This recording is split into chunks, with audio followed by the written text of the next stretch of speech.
Hello guys, welcome to bike my YouTube channel Neeraj study. आज आप लोग को क्लास 12 का इकोनॉमिक्स का ऑब्जेक्टिव क्वेश्चन का आंसर बताएंगे। तो कृपया वीडियो को स्किप करके ना देखें और वीडियो को लास्ट तक ज़रूर देखें और अपने सारे दोस्तों को शेयर कर दें जो 12वीं कक्षा में पढ़ते, ताकि वो भी अपना इकोनॉमिक्स का ऑब्जेक्टिव क्वेश्चन का आंसर देख ले और अपना एग्ज़ाम की तैयारी अच्छी तरह से कर ले। अगर चैनल पर नए हैं तो चैनल को सब्सक्राइब कर ले और घंटी का बेल आइकन ज़रूर दबा दें। आज जो आप लोग को क्वेश्चन बताएंगे इकोनॉमिक्स के बहुत ही महत्वपूर्ण प्रश्न, और आप लोग को एग्जाम में इसी तरह का क्वेश्चन आप लोग को पूछा जाएगा। तो क्वेश्चन नंबर 1, उत्पादन संभावना वक्र है। तो आप लोग को पहला ऑप्शन दिया अक्ष की ओर अवंतोर होती है, दूसरा ऑप्शन दिया अक्ष की ओर उन्नतोर दर होती है, तीसरा ऑप्शन दिया आप लोग को अक्ष के समांतर होती है, चौथा ऑप्शन दिया आप लोग को अक्ष से लंबवत होती है। तो उत्पादन संभावना वक्र होती है वो अक्ष की ओर अवंतोर दर होती है। तो इसका आंसर आप लोग को ए नंबर करेक्ट आंसर होगा पहला का। क्वेश्चन नंबर 2, उत्पादन फलन में उत्पादन किसका फलन है। तो आप लोग को पहला ऑप्शन दिया कीमत का, दूसरा ऑप्शन दिया उत्पत्ति के साधनों का, तीसरा ऑप्शन दिया कुल व्यय का, चौथा ऑप्शन दिया इनमें कोई नहीं। तो उत्पादन फलन में उत्पादन किसका फलन है, या फिर आप लोग को इस तरह भी क्वेश्चन पूछा जा सकता है कि उत्पादन फलन का संबंध निम्न में से किससे है। तो उत्पादन फलन में उत्पादन उत्पत्ति के साधनों का फलन है। तो क्वेश्चन नंबर 2 का आंसर आप लोग को बी नंबर होगा, उत्पत्ति के साधनों का फलन है। क्वेश्चन नंबर 3, उत्पादन फलन को व्यक्त करता है। तो उत्पादन फलन को व्यक्त करता है, तो इसका आंसर आप लोग को बी नंबर करेक्ट आंसर होगा। क्यू एक्स बराबर F A B C D bracket बंद। तो इसका आंसर करेक्ट आप लोग को बी नंबर होगा। क्वेश्चन नंबर 4, उत्पादन संभावना वक्र का ढाल गिरता है। तो आप लोग को पहला ऑप्शन दिया बाएं से दाएं, दूसरा ऑप्शन दिया आप लोग को दाएं से बाएं, तीसरा ऑप्शन दिया ऊपर से नीचे, चौथा ऑप्शन दिया नीचे से ऊपर। तो उत्पादन संभावना वक्र ढाल गिरता है वो नीचे से ऊपर। तो इसका आंसर आप लोग को डी नंबर आंसर होगा, नीचे से ऊपर। क्वेश्चन नंबर 5, उत्पादन के निम्न में से कौन से साधन है। तो आप लोग को पहला ऑप्शन दिया भूमि, दूसरा ऑप्शन दिया श्रम और पूंजी, तीसरा ऑप्शन दिया आप लोग को व्यवस्था, चौथा ऑप्शन दिया उपयुक्त सभी। तो उत्पादन के भूमि, श्रम एवं पूंजी, व्यवस्था, उपयुक्त सभी साधन है। तो क्वेश्चन नंबर 5 का आंसर आप लोग को डी नंबर होगा, भूमि, श्रम एवं पूंजी, व्यवस्था, उपयुक्त सभी है। क्वेश्चन नंबर 6, उदासीन वक्र की ढाल होती है। तो आप लोग को पहला ऑप्शन है दाएं से बाएं, दूसरा ऑप्शन है बाएं से दाएं, तीसरा ऑप्शन दिया आप लोग को ए और बी दोनों, चौथा ऑप्शन दिया आप लोग को इनमें कोई नहीं। तो उदासीन वक्र की ढाल होती है वो बाएं से दाएं। तो इसका आंसर आप लोग को बी नंबर होगा, बाएं से दाएं। क्वेश्चन नंबर 7, तटस्थ वक्र का सिद्धांत किसने प्रतिपादित किया। तो आप लोग को पहला ऑप्शन दिया मार्शल, दूसरा ऑप्शन दिया गोसेन, तीसरा ऑप्शन दिया हिग्स एवं एलेन, चौथा ऑप्शन दिया आप लोग को हेम्यूल्सन। तो तटस्थ वक्र का सिद्धांत किसने प्रतिपादित किया है। तो इसका आंसर आप लोग को सी नंबर आंसर होगा, आप लोग को हिग्स एवं एलेन।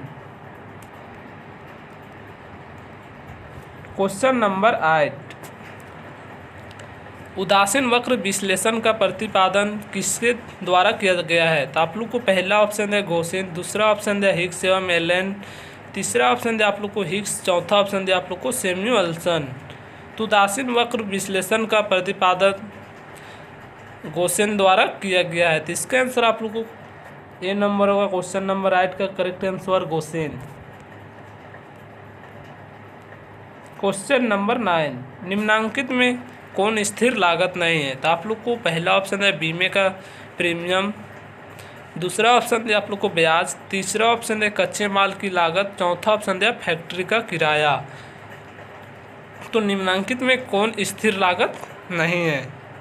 तो स्थिर लागत नहीं है वो कच्चे माल की लागत। तो इसका आंसर आप लोग को सी नंबर होगा, कच्चे माल की लागत।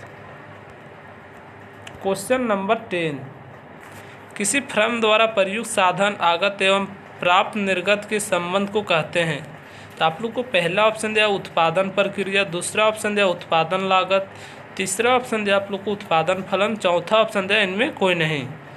तो किसी फर्म द्वारा प्रयुक्त साधन लागत एवं प्राप्त निर्गत के संबंध को कहते हैं उत्पादन फलन। तो इसका आंसर आप लोग को सी नंबर आंसर होगा, उत्पादन फलन।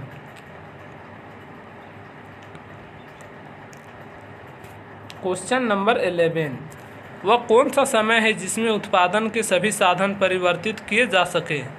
तो आप लोग को पहला ऑप्शन दिया अल्पकाल, दूसरा ऑप्शन दिया दीर्घकाल, तीसरा ऑप्शन दिया अति दीर्घकाल, चौथा ऑप्शन दिया इनमें सभी। तो वह कौन सा समय है जिसमें उत्पादन के सभी साधनों को परिवर्तित किए जा सकते हैं? तो वो दीर्घकाल है। तो इसका आंसर आप लोग को क्वेश्चन नंबर 11 का बी नंबर करेक्ट आंसर होगा, दीर्घकाल। क्वेश्चन नंबर 12, औसत स्थिर लागत वक्र होता है। तो आप लोग को पहला ऑप्शन दिया यू आकार का, दूसरा ऑप्शन दिया ऊपर की ओर ढाल वाला, तीसरा ऑप्शन दिया नीचे की ओर ढाल वाला, चौथा ऑप्शन दिया एक्स अक्ष के समांतर क्षैतिज रेखा। तो औसत स्थिर लागत वक्र होता है वो नीचे की ओर ढाल वाला। तो इसका आंसर आप लोग को सी नंबर होगा, नीचे की ओर ढाल वाला। क्वेश्चन नंबर 13, औसत लागत में वृद्धि होने के साथ सीमांत लागत बढ़ती है, घटती है, स्थिर रहती है, तीव्र गति से बढ़ता है। तो औसत लागत में वृद्धि होने के साथ सीमांत लागत तीव्र गति से बढ़ता है। तो इसका आंसर आप लोग को डी नंबर होगा, तीव्र गति से बढ़ता है।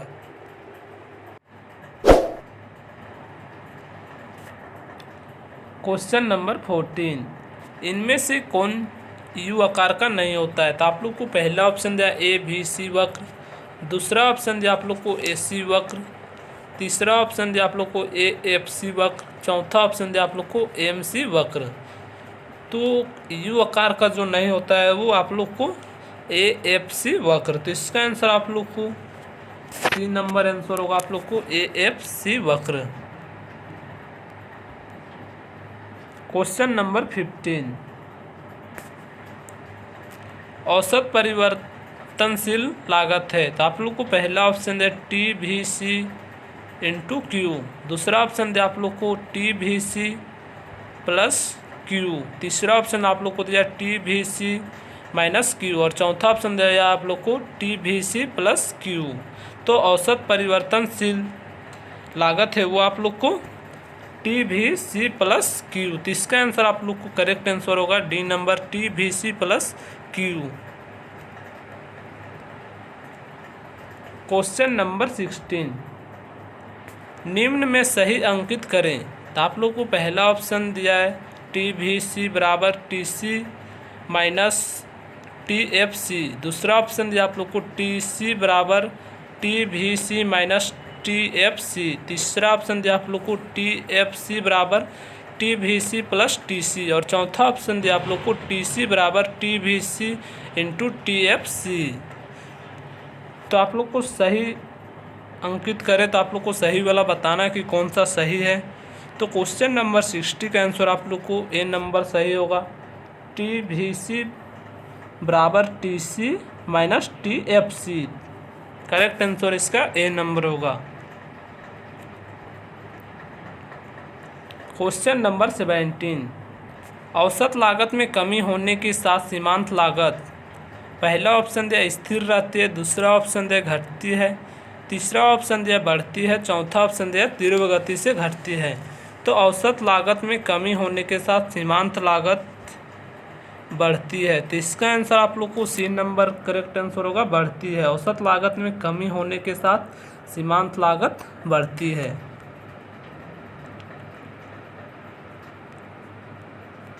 क्वेश्चन नंबर 18, उत्पादन में साधन की एक अतिरिक्त इकाई लगाने से जो उत्पादन प्राप्त होता कहते हैं, तो आप लोग को पहला ऑप्शन है कुल उत्पादन, दूसरा ऑप्शन दिया औसत उत्पादन, तीसरा ऑप्शन दिया आप लोग को अतिरिक्त उत्पादन, चौथा ऑप्शन दिया सीमांत उत्पादन।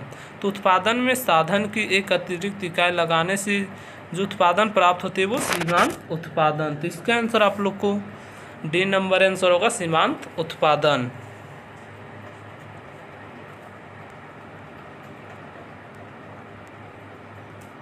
क्वेश्चन नंबर 19, परिवर्तनशील अनुपातों का नियम संबंधित है। तो आप लोग को पहला ऑप्शन दिया है अल्पकाल एवं दीर्घकाल दोनों से, दूसरा ऑप्शन दिया आप लोग को दीर्घकाल से, तीसरा ऑप्शन दिया अल्पकाल से, चौथा ऑप्शन दिया अति दीर्घकाल से। तो परिवर्तनशील अनुपातों का जो नियम संबंधित है वो आप लोग को अल्पकाल से। तो इसका आंसर आप लोग को करेक्ट आंसर सी नंबर से होगा अल्पकाल से।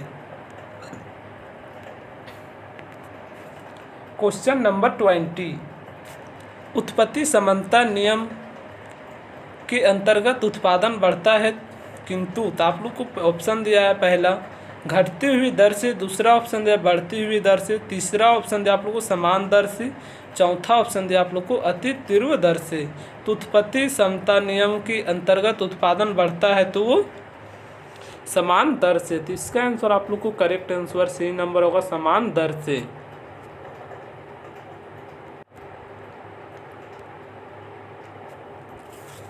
क्वेश्चन नंबर 21, उत्पत्ति ह्रास नियम लागू होने का मुख्य कारण कौन सा है। तो आप लोग को पहला ऑप्शन है साधनों की सीमितता, दूसरा ऑप्शन दिया आप लोग को साधनों का अपूर्ण स्थापन होना, तीसरा ऑप्शन दिया आप लोग को ए और बी दोनों, और चौथा ऑप्शन दिया इनमें कोई नहीं। तो उत्पत्ति ह्रास नियम लागू होने का मुख्य कारण है वो आप लोग को साधनों की सीमितता और साधनों का अपूर्ण स्थापन होना।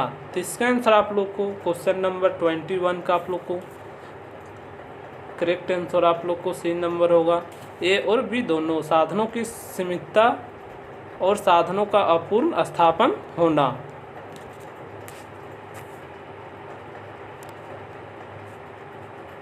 क्वेश्चन नंबर 22, पैमाने के वर्धमान प्रतिफल लागू होने के प्रमुख कारण कौन से हैं। तो आप लोग को पहला ऑप्शन दिया आकार की कुशलता, दूसरा ऑप्शन दिया आप लोग को विष्टीकरण, तीसरा ऑप्शन दिया आप लोग को अविभाज्यता, चौथा ऑप्शन दिया आप लोग को उपयुक्त सभी।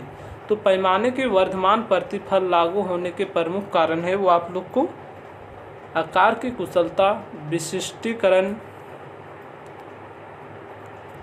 अविभाज्यता, उपयुक्त सभी। तो इसका आंसर आप लोग को क्वेश्चन नंबर 22 का आंसर होगा आप लोग को उपयुक्त सभी, आकार की कुशलता, विशिष्टीकरण, अविभाज्यता, उपयुक्त सभी। तो इसका करेक्ट आंसर आप लोग को डी नंबर होगा उपयुक्त सभी।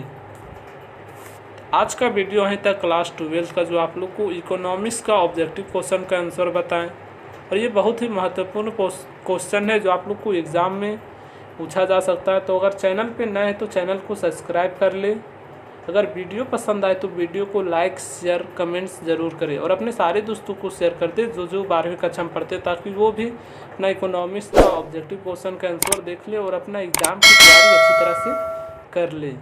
धन्यवाद।